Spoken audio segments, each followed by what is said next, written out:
Pemirsa, Menteri Keuangan menyampaikan kerangka ekonomi makro dan pokok-pokok kebijakan fiskal atau KMPPKF tahun 2024 di rapat paripurna DPR Jumat 19 Mei lalu. Menkeu mengungkap di tengah gejolak perekonomian dunia, ketahanan perekonomian Indonesia tetap terjaga.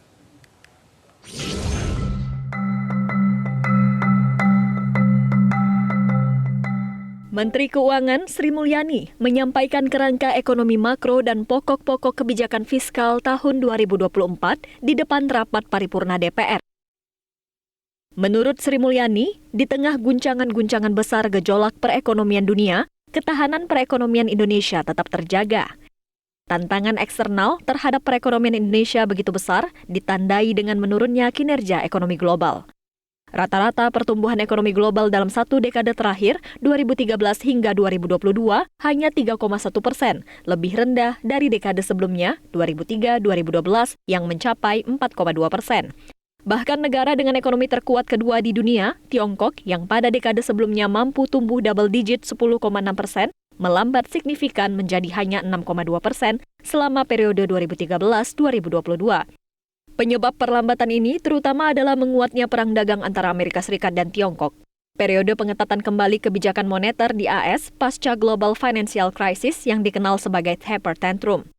Selain itu, pandemi COVID-19, perang di Ukraina yang menyebabkan kenaikan harga komoditas dan melonjaknya inflasi global, serta dampak perubahan iklim yang makin sering terjadi, juga menjadi tantangan lain bagi Indonesia. Namun, di tengah berbagai tantangan global tersebut, ekonomi Indonesia dapat tetap terjaga.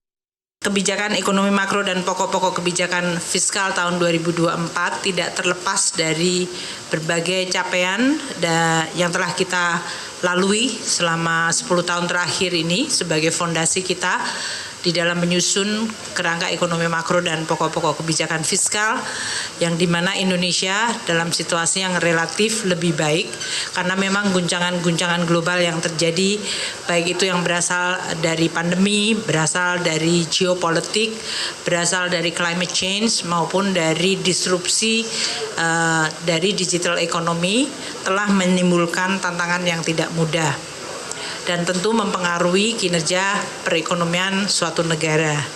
Indonesia terus mewaspadai berbagai tantangan eksternal tersebut dan di sisi lain Indonesia juga memiliki berbagai tugas tantangan untuk memperbaiki fondasi secara struktural perekonomian Indonesia. Terbukti, dalam satu dekade sebelum pandemi COVID-19, Indonesia menjadi satu dari sedikit negara G20 yang mampu tumbuh di atas rata-rata pertumbuhan global bersama Tiongkok dan India. Rata-rata pertumbuhan ekonomi nasional tahun 2010 sampai dengan 2019 sebelum pandemi menghantam dunia sebesar 5,4%, jauh di atas rata-rata pertumbuhan ekonomi dunia sebesar 3,7%. Jika dibandingkan dengan emerging economies anggota G20 lainnya yang tumbuh rata-rata sebesar 3,7%. Dengan pembangunan infrastruktur yang masif serta perbaikan iklim investasi dan bisnis yang terus dilakukan, pemerintah mampu mendorong aktivitas ekonomi nasional di tengah perlambatan ekonomi global. Dalam satu dekade sebelum pandemi terjadi, Indonesia menjadi satu dari sedikit negara G20 yang mampu tumbuh di atas rata-rata pertumbuhan ekonomi global, yaitu bersama Tiongkok dan India. Rata-rata pertumbuhan ekonomi nasional sampai dengan 2019 sebelum pandemi menghantam dunia adalah sebesar 5,4%. Jauh di atas pertumbuhan ekonomi dunia yang hanya 3,7%. Selain itu, angka pengangguran juga menurun dari sebelumnya 5,94% pada tahun 2014 menjadi 5,18% pada 2019. Sementara itu, tingkat kemiskinan menurun tajam dari 11% menjadi single digit 9,2% pada periode yang sama.